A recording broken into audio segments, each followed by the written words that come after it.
Our study blocks. So suppose अगर आप सुबह 9 बजे उठते हो तो आप अपने तीनों स्टडी सेशंस को 10 बजे, 3 बजे एंड 7 बजे के लिए शेड्यूल कर सकते हो, जिसमें हर स्टडी सेशन 2 घंटे का होगा। दिस वे आप पूरे दिन में 6 घंटे पढ़ोगे। ये 6 घंटे 10 घंटे के बराबर हो सकते हैं अगर आपका ध्यान सिर्फ और सिर्फ पढ़ने पे हो, ना कि किसी और एक्टिविटी पे। One of the main reasons क्यों स्टूडेंट्स अपने डेली टारगेट्स अचीव नहीं करते हैं इज बिकॉज वो अपने स्टडी टाइम में टाइम पास कर रहे होते हैं। आप पढ़ने बैठते हो लेकिन आपका सारा टाइम इंस्टाग्राम स्क्रॉल करने में एंड मैसेजेस का रिप्लाई देने में चला जाता है, जिसकी वजह से जो काम 2 घंटे में आराम से हो सकता था वो 4 घंटे में भी नहीं हो पाता है। सो हर स्टडी सेशन में आप सिर्फ स्टडिंग पे फोकस करो। अगर आप इन 6 घंटों को अच्छे से यूटिलाइज करोगे तो आपके पास पूरे दिन में इनफ फ्री टाइम भी होगा और आपको उस फ्री टाइम को स्टडीज के लिए कॉम्प्रोमाइज नहीं करना होगा। कमेंट्स में ऑनेस्टली बताना कि आप अपने एग्जाम के लिए कितने घंटे पढ़ते हो। The other thing is that her study session के लिए एक टारगेट रखो। आई एम श्योर आप में से कई लोग क्रिकेट देखते होंगे। जब भी कोई अच्छी टीम एक हाई टारगेट चेज कर रही होती है तो they always have a plan कि शुरू के ओवर्स में किस तरह से बैटिंग करनी है, मिडिल ओवर्स में क्या स्ट्रैटेजी रहेगी, विकेट्स बचाने हैं या अटैक करना है, लास्ट के ओवर्स में कैसे हिटिंग करेंगे। ऐसा नहीं है कि वो फर्स्ट बॉल से आंख बंद करके बैट घुमाना शुरू कर देते हैं और हर बॉल पे 4 या 6 मारने की कोशिश करते हैं। They follow a proper strategy, a winning strategy. In the same way आपको भी अपने स्टडी गेम को एक प्रॉपर प्लान के साथ एग्जीक्यूट करना है। जैसे कि मैं मॉर्निंग सेशन में इतने चैप्टर्स फिनिश करूंगी, आफ्टरनून सेशन में ये सब्जेक्ट पढ़ूंगी, इवनिंग सेशन में ये टॉपिक्स रिवाइज करूंगी। सो इससे आपके दिमाग में हर सेशन के लिए एक क्लियर गोल रहता है एंड आप लॉस्ट फील नहीं करते। इसलिए जब भी पढ़ने बैठो तो एक एम के साथ बैठो कि इस स्टडी सेशन के एंड में ये सारी चीज़ें फिनिश हो जानी चाहिए। Trust me, this is the easiest way to finish your daily targets. इससे आप प्रोक्रेस्टिनेट नहीं करोगे एंड उस गोल को अचीव करने के लिए मोटिवेटेड भी रहोगे। फ्रेंड्स, नेक्स्ट 2 मंथ्स में बोर्ड्स एंड कम्पिटिटिव एग्जाम्स के लिए स्पेशल वीडियोस लाने वाली हूँ, तो make sure to subscribe and press the bell icon so that कोई भी नई वीडियो मिस ना होने पाए। Next is a learning technique जो कि लिमिटेड टाइम में ज़्यादा सिलेबस कवर करने के लिए काफ़ी हेल्पफुल है, and that is the question based learning technique. जब चैप्टर्स लंबे होते हैं एंड टाइम कम होता है देन ये टेक्निक काफ़ी यूजफुल रहती है। वो कैसे? Let me explain.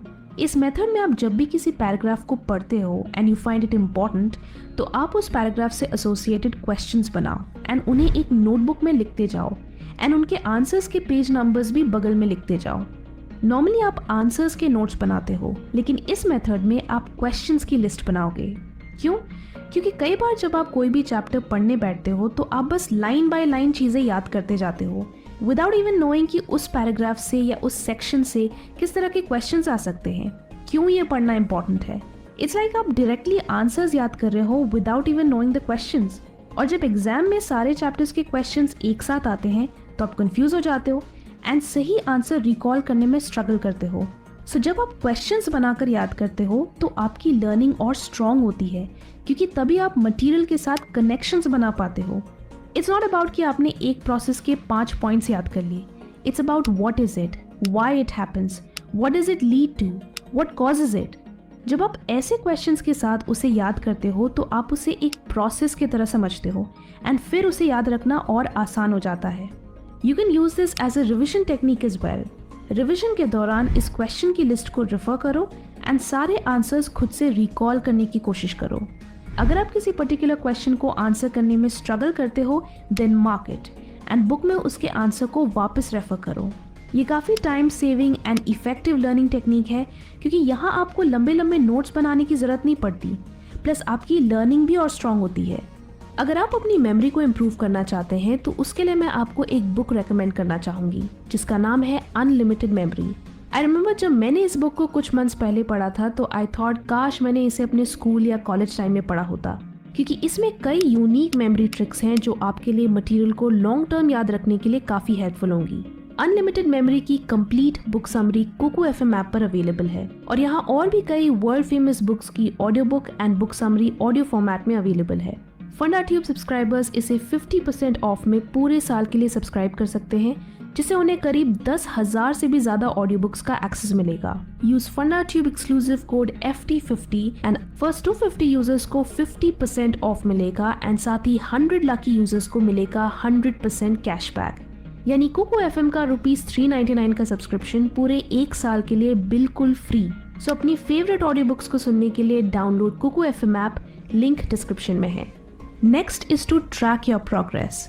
This is something जो मैंने अपने स्टूडेंट ईयर्स में हर एग्जाम के लिए किया है।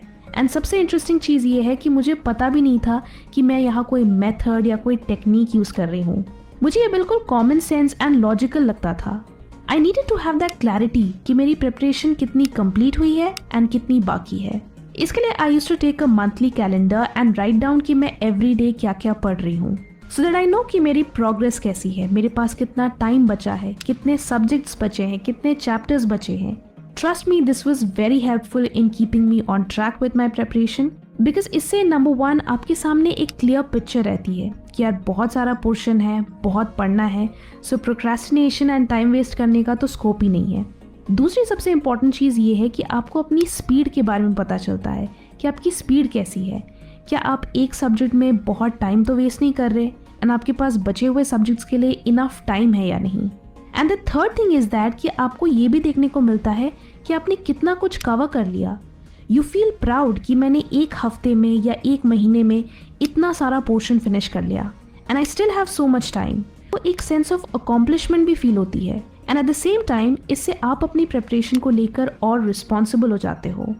द लास्ट थिंग जिसे मैं हमेशा एम्फसाइज करती हूँ इज़ दैट आप 6 घंटे पढ़ने के अलावा 1 घंटे का रिविजन सेशन भी रखो। हर कोई रिवीजन की इंपॉर्टेंस को हाईलाइट करता है, लेकिन रिवीजन का मतलब सिर्फ ये नहीं है कि आपने एग्जाम से पहले बुक के पन्ने पलट लिए।